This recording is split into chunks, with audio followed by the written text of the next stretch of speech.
mistakes in her life and not always done things right, still yet, I watch this woman and probably gets up, and just like most of us, already some of you have plans for tomorrow. Already some of you have appointments for tomorrow. You know exactly what time you have to be where you need to be. You know what time you're going to be done, what time you're going to have lunch. Yeah, that's it. Some of you know exactly what you're going to have for lunch tomorrow. Come on.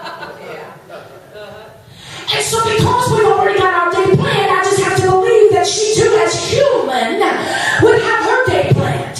And so here she is, she's got her day planned. On her calendar, she knows exactly where she's got to be at 8 o'clock in the morning. She knows exactly that she has to be through by 9:30 because she has a different appointment at noon.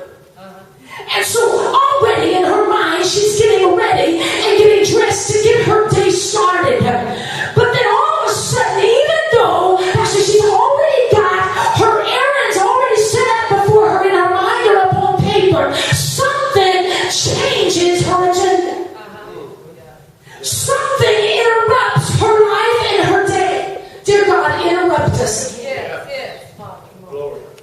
Interrupt our life. Interrupt our feast. Interrupt whatever you've got to do, Lord. Just show up and be powerful in our life.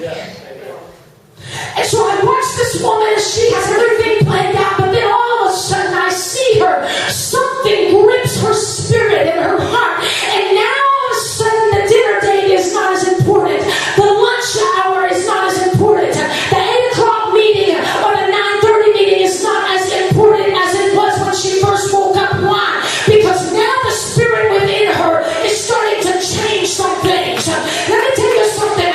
You have a plan and God has a plan. Hallelujah. You've already got your plan for tomorrow. But by the time you wake up at 6 o'clock in the morning, God may already begin to turn things around in your life, change some things in your life, and you as a child of God need to be ready.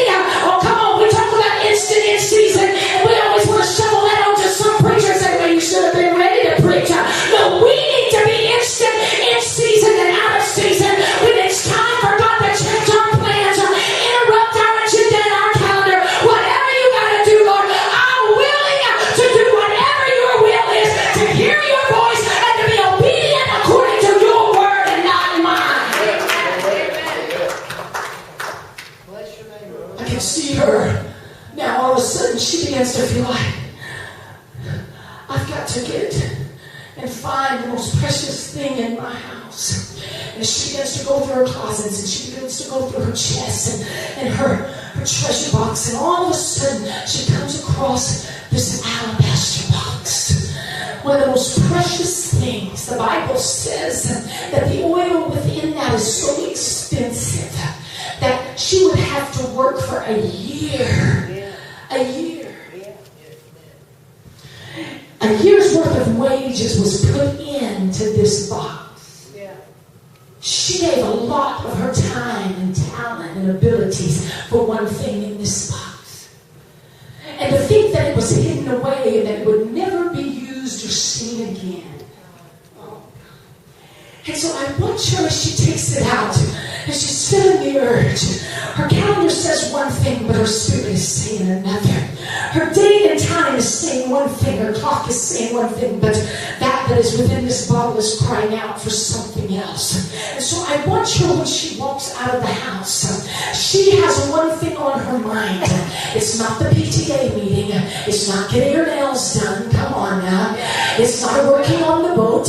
But it's doing whatever God has purposed in her life to do that day. And so I watch her as she walks out of her house and the door shuts and she walks down the dusty road and she comes up on the house where Jesus is and she walks into this house uninvited. Have you ever walked into an awkward situation? You ever felt like you walked into a conversation that all of a sudden the conversation stopped because you knew you shouldn't be there? Is that not awkward? Do you not feel like you need to hurry up, grab your PJ, and get out of there?